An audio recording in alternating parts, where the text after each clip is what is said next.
Calendar कहते हैं और आज पूरा संसार अंग्रेजी कैलेंडर से ही चलता है।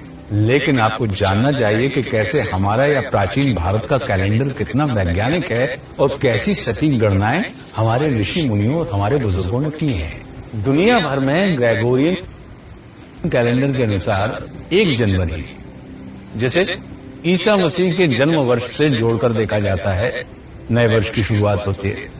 लेकिन हमारे यहाँ नव वर्ष को लेकर कई सारी मान्यताएं हैं।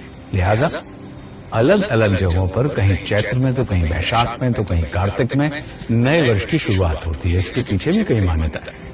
हालांकि हिंदू नव वर्ष का आरंभ आमतौर पर चैत्र से ही माना जाता है।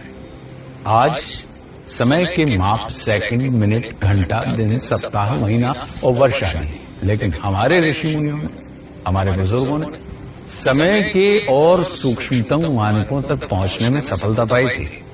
दुर्भाग्य से आज हमें इनकी जानकारी बहुत कम है। आज मैं आपको जब इनकी जानकारी दूंगा तो आप भी चौंक जाएंगे।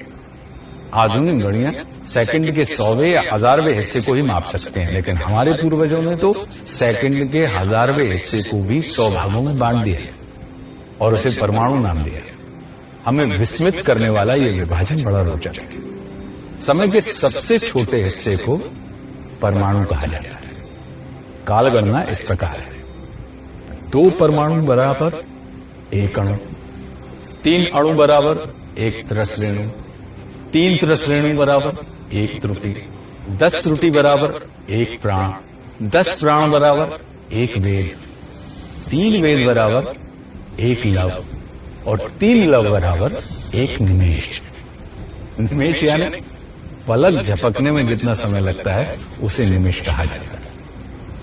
ये विस्मय का विषय हो सकता है कि हमारे प्राचीन शास्त्र पलक झपकने के समय तक का अनुमान लगा सकते थे। 2 निमिष बराबर 1 विपल, 3 निमिष बराबर 1 क्षण, यानी 1 क्षण को हम सेकंड माने तो हम देख रहे हैं कि सेकंड के कितने सूक्ष्म विभाजन किए जा चुके हैं। यानी 1 सेकंड से भी कहीं ज्यादा गहराई में हमारी प्राचीन गणनाएं हैं।